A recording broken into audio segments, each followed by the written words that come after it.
smiling. It is late at night. I'm getting ready to do a series of videos that I wanted to do live.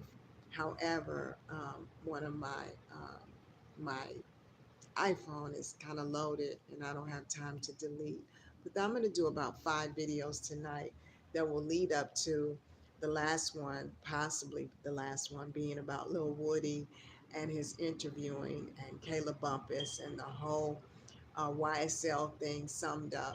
So stick around with me after you see this video.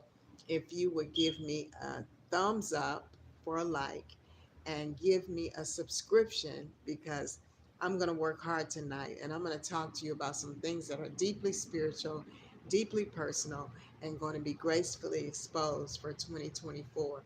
So tune in right now. I'm live and I'm doing this and I'm going to go back to back. I am ready. So if you're ready, you see the title. It's about divorce in the black and it's about Tyler Perry's, and I am for it. I am all for it tonight. So I want to tell you, I stopped watching Tyler Perry years and years ago, and it was because my spirit led me to stop watching his movies. I really loved his movies. One of the ones that I really liked was Diary of a Mad Black Woman. I think that everybody has a chance, and I want first of all to say that all of this is alleged, but everybody has a chance to get things right. But I just want to say that Tyler Perry, Mr. Perry, I'm serving you notice tonight that you are either sick in the mind or somebody behind you is pushing you to do these things to destroy black culture and the black families with your movies. And this particular movie, Divorce in the Black, I know why you're not showing a lot of previews of what the movie is about. And you're mostly using Corey Hardrict and Meagan Good's face to promote the movie. And that's what you're going with. It's just them on interviews in their face. Why? Because I stumbled upon this movie on Lifetime. It didn't have the title on it. The title was hid. I don't know if it was a remake of it and they didn't want to have the title, but I was forced to watch this all the way through to the end and just to give this commentary. And it was sickening. It was so degrading. For first of all, Mr. Perry, I want you to know that you have built your kingdom on the demise of black families and exaggerating it to the point that it is preposterous. It is totally um, just outrageous. And you have really taken this movie, along with other movies, to portray things that have spoken things in the atmosphere towards our people. And this movie is such a disgrace for you to take two individuals that have just gone through divorce, devastating divorces at that, and to use them and pay a price that they would not refuse. Because one of the things I saw in the media is that in 30 years, Meagan Good had not been paid for a movie what Tyler Perry paid her to do this movie. And it said that she literally cried. Now, I'm going to say something. I would have literally cried that I warred with my soul to sell my soul out for this movie just to act in it.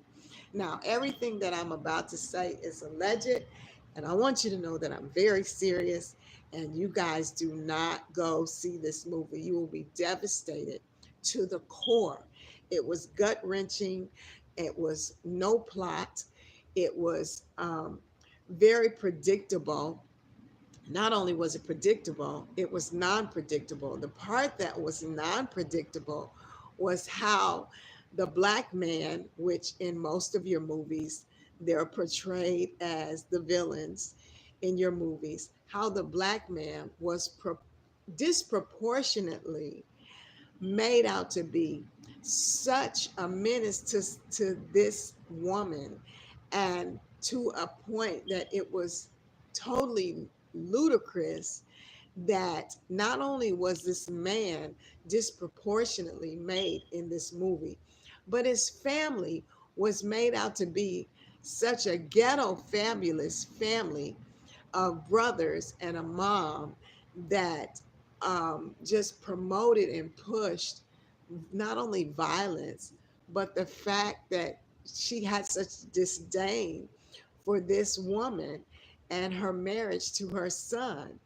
And not getting into the movie, but it was stretched to the point that I couldn't believe it. I just couldn't believe the lengths that he went through. Does he hate black men like that? Does he hate his own race like that? That he would ball it up into one package and package it so well, use them to promote it so well because of their face, because of who they are and what they've been through. He took what they've been through and he banked on it. And I said that he laughed in my description. I said that he was laughing all the way to the bank. But I take that back. He wasn't laughing, he was snarling. Those fangs were showing behind that laugh of who's really behind Tyler Perry's allegedly movies and what he's portraying and pushing on our black community and making and it doesn't help because it makes our black community look like we're animals and to such a fourth, fifth, no, a 10th degree. Mr. Tyler Perry, you are a shame. You are a shame. And you didn't promote this movie with the different images of the scenes. You just quietly promoted it with just their faces. And throughout the movie, that makes it so to the point that you exploited them, you exploited the black culture. You actually took this movie and you distinctly on purpose made the preacher look bad, made the new guy in her life look bad. Just it was horrible. It was so horrible. I made myself watch it to the end because I know there are reasons why I watch certain things and I have to give an expose on it. So in 2024, I'm making you the top target of anything that I see you doing to the left, and we all have lefts and rights that we go from time to time, but anything, excuse me, that I see you doing, I don't even have to expose it. God is going to expose you in 2024, and there are going to be such shocking and vile things that are going to be revealed about you just because you took two of his sheep that just went through a heart-wrenching divorce of their first marriage, their first spouses ever that they've ever married. And it was horrible for them. And because they needed the job and the money, and they took this job, they had to make a decision. They had to pay a price with something inside of them. There's no way that they could do this movie without paying a price with something inside of them to make a decision to do this movie. Now I know what it means, literally, to be sold out. SOULED, sold out. And that is what you are literally doing with this movie. Not just this movie, but this, just to let you know, this movie was like an opposite of Diary of a Mad Black Woman, where the woman was dragged out of the house by the man, made to look like this horrendous villain, which of course he was bad for her in his marriage to her. And eventually in the end, he saw himself and repented.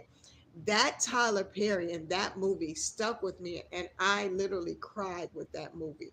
But this Tyler Perry, where you've gone to now, I am so glad that years ago that I stopped watching your movies when I saw a series, one couple of scenes in a series where you had a cult where these men were molesting and sexually abusing men, and you really literally, I can't believe you got away with doing that movie without having it be in a porno shop or something. Or it was so disgusting. I couldn't believe it. I was shocked to the core, and I hadn't watched anything you made since that time. Well, here it is, 2024. There is a reason why I watched this movie. Didn't have the name on there. I just saw Megan Good's face. And when I watched it, it was a Lifetime movie. Didn't know it was hidden behind Lifetime, because I don't even think they talk about it much, that it's in a Lifetime movie. You would think it's on a BET movie or a Tyler Perry on the big screen or Paramount, but it's a Lifetime movie where you can just get it for free. You can go on YouTube and watch it for free. I don't recommend you watch it if you don't want to be disgusted to the bone. Do not watch this movie. He had the preacher looking bad. He had a preacher doing in church what preachers don't just do. He exaggerated and had the preacher putting the young man's brother in jail that was married to Megan Good, Cory, his brother, in hell, not jail, but in hell, and talking about it over the pulpit in such an exaggerated way. It was not even a truthful movie. It didn't even balance with real life. It was so disproportionately exaggerated that I said, this man must have a problem with black men, period. And I don't mean just black men, light skinned, dark black men. I mean black men, period. And for him to make such a movie, it totally just blew my mind. So I just want to say to you, Megan Good and Cory Hardrict, from what you went through, God is not pleased with how he took and exploited what you went through and put you as a package into his movie. All of that was designed by the devil himself, for him to use you to make this movie a success. He had to have your faces because you were divorced recently, and he had to have your faces because you were black, and it's called Divorcing the Black. He had to use you to promote it. He's promoting it more with your face than anything. And the plot was so plain. It was no thought to the plot. There were no plot twists. It was garbage. It was a garbage plot. Most of it was promoted on close ups of Megan Good because she is beautiful. She's a beautiful young woman, and most of it was promoted with her face.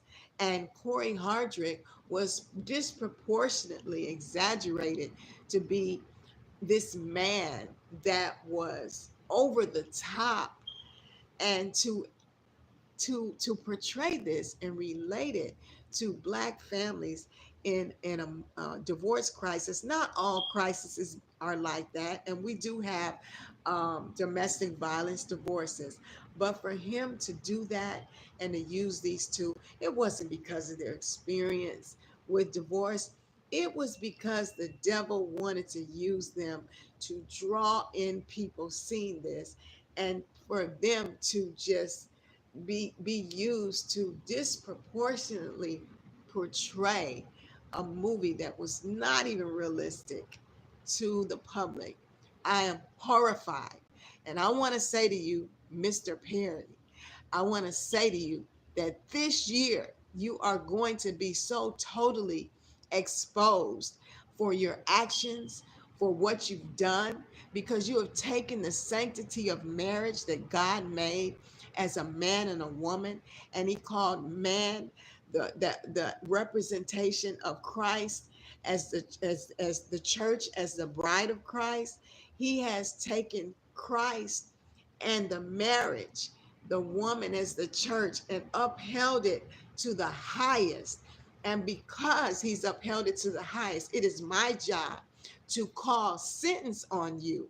And that sentence is the judgment of God, because you've taken the sanctity of something that he cherishes so deeply And not only that, these two souls, what they went through, he cherishes every tear that they shed, every drop of tears that they put in a cup. He saw those tears, and those tears are labeled in heaven. He cherishes them so deeply that you are going to pay for using them. She cried because you paid her more than she had been paid acting in 30 years. You actually made yourself look like a hero to her, paying her that. But actually, it put a nail into her coffin that I'm praying that she'll get from up under and get from up out of that, because that is a price that you pay when you make a choice to do a film like that. So I am praying for her. Cory, I am praying for him. And now it is just a hoop to lie in the spotlight about this movie, making it seem like it's a Tyler Perry classic. It's a Tyler Perry bunch of garbage. And I suggest to you and want to say to you that all this is for informational and educational purposes. It is a review of your movie, and allegedly, that all of this is alleged, but it is my opinion. And I watched your movie and I'm reviewing it. And you are going to pay the price for this, brother. You are going to pay the price for it. God, help your soul. I'm not judging you. God is going to judge you with this one. I know that this year, the vilest of vilest things in your closet is going to be uncovered. This is Graceful Exposure. I want you to subscribe to this channel. Get me to 500 subscribers in the next 2 months. Subscribe, because I want you to see each video that I'm going to do. I'm exposing some things gracefully, live, back to back tonight, because I am with it tonight. I'm with it tonight. And thank you for those of you that watch my videos. Please don't forget to comment, share the video so other people can see it, and try to keep people from supporting this movie and blindly supporting it, because it's not telling you exactly what this movie is about. It's horrific. Thank you for tuning in. God bless you. This is Graceful Exposure.